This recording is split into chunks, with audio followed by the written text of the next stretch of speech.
Hello everyone, before we get into the video, I would like to mention that if you want to see builds, DPS bench, build links, and some showcases, make sure to check the description. You will find everything you want to know there.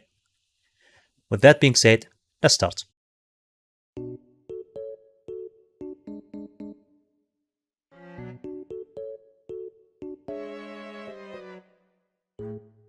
Nope. I'm going to do some random nerfs to affect these builds' damage. LMAO. Now try to fix them. What? 2 days later. Oh god. Hold on. Where is Scourge?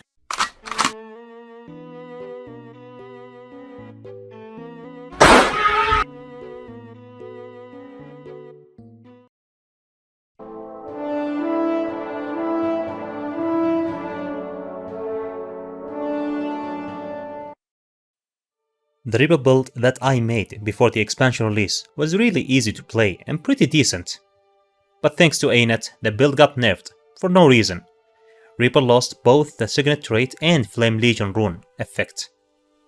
But now Reaper have access to Pistol and Torch. Both are a good condition weapons, and because of that, Condition Reaper has the highest condition burst damage, since it can inflict more than 70 stacks of bleeding in few seconds only, resulting in killing a group of mobs in no time. And here's the tricks to deal damage on Reaper. Reaper inflicts 4 stacks of bleeding and 3 stacks of vulnerability every time you chill a target. And to inflict chills on this build, we are going to use Chilling Darkness that applies chill every time you blind your target, which makes your Dagger 4, Shroud 2 and your biggest damaging skill, Will of Darkness, inflicts lot of bleeding. And while in Shroud, use a skill 3 to fear and to grant yourself quickness and fury. Also you can use skill 5 and then skill 4 while inside the ice field to launch chill projectiles to inflict more bleeding.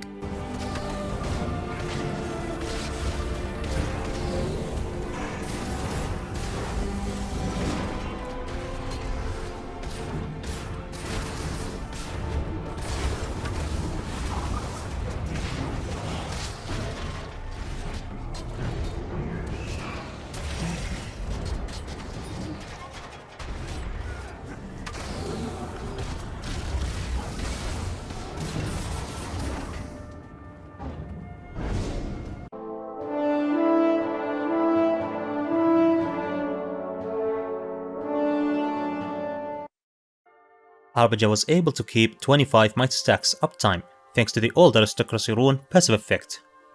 But still, Harbinger is able to deal better damage than before thanks to the current expansion features, Weapon Master Training and Relic System.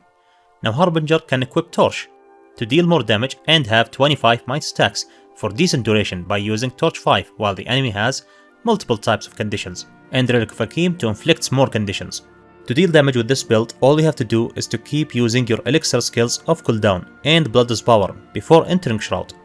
While in Shroud, always keep using skill 2 off cooldown, also keep using skill 3 and skill 4 as long as you have 5 or more blight stacks to inflict torments.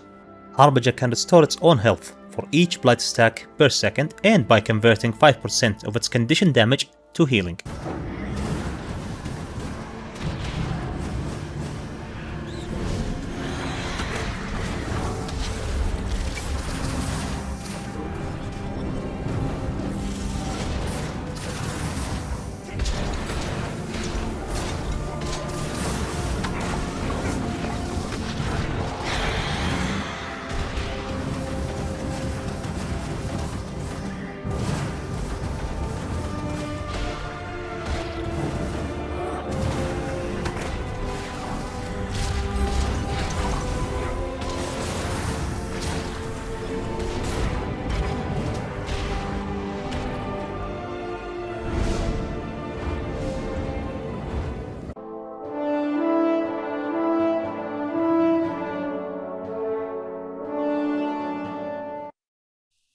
Before the expansion release, I made a Celestial build video for Scourge that focuses on giving perma alacrity to recharge all its offensive and defensive skills faster, and an alternative Trailblazer build that focus on increasing the base damage to all conditions And now, with the current expansion update, Trailblazer got higher damage compared to Celestial, because it's increased the base damage of both pistol skills and Accumulate Torments, which resulted in more passive healing we get from this trait.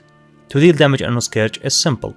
All you have to do is to keep using your F1 skill to deal damage, increase your conditions duration and boon duration, and always keep using your F skills off cooldown, since each skill will inflict vulnerability, torment and burning.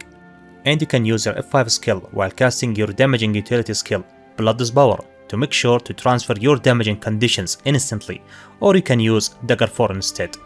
Other than that, you can face roll and press everything else off cooldown, except the Signet utility.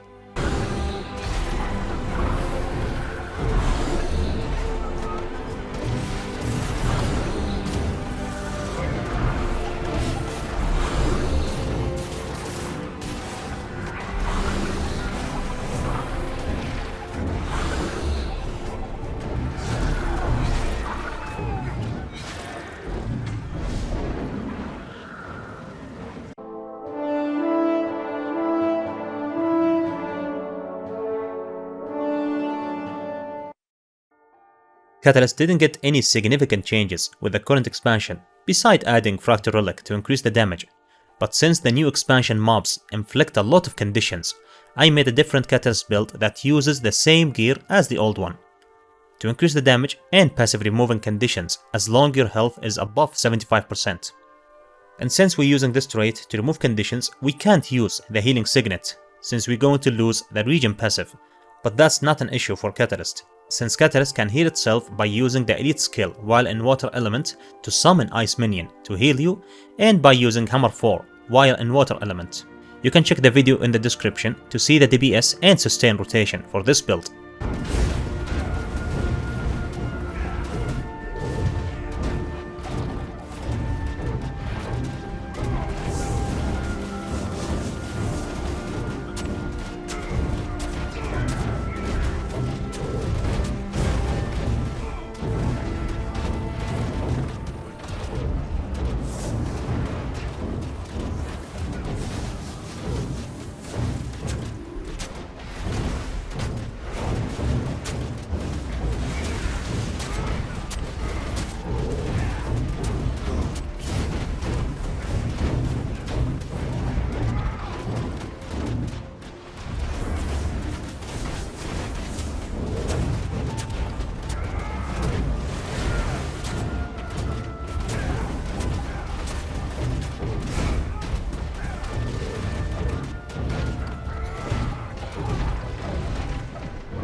Back in time, Tempest didn't have the ability to deal damage and sustain itself at the same time. But now, with the new expansion, A-Net gave Tempest a damaging trait that increases its condition and strikes damage by 25% every time it finishes an overload skill. Also the ability to use Hammer. Hammer is the perfect weapon for Tempest playstyle for open world. It uses almost the same rotation as Catalyst, but it has lower damage compared to Catalyst. And to refresh the mites we lose after leaving Fire Element, we use Earth 5 on Hammer to do a Fire Combo Field Blast to grant mites. That is everything for Tempest. Make sure to check the description for more info.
Weaver is still the easiest build for Ellie to play, and has better condition burst to kill mobs faster, but in return, it has lower damage and sustain compared to Catalyst in boss fight.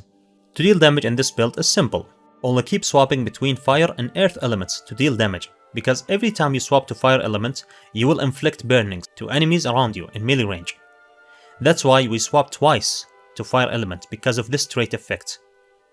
Weaver can sustain itself by using Warhorn skills while in water element, also the elite skill just like Catalyst and Tempest.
And finally, Mirage.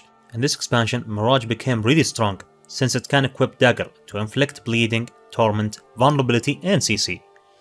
Now Mirage can dodge while on staff to deal damage, generate mites and alacrity, and dodge while on Dagger to deal damage and inflict 25 vulnerability stacks. And for that, we can replace Variety Sigil to Cleansing Sigil to remove 3 conditions every time we swap weapons. Now Mirage has become the better version of Virtuoso. It can burst mobs faster with almost no effort. That is everything you need to know about this build. Make sure to check the description for more info, and I will see you later in the next video.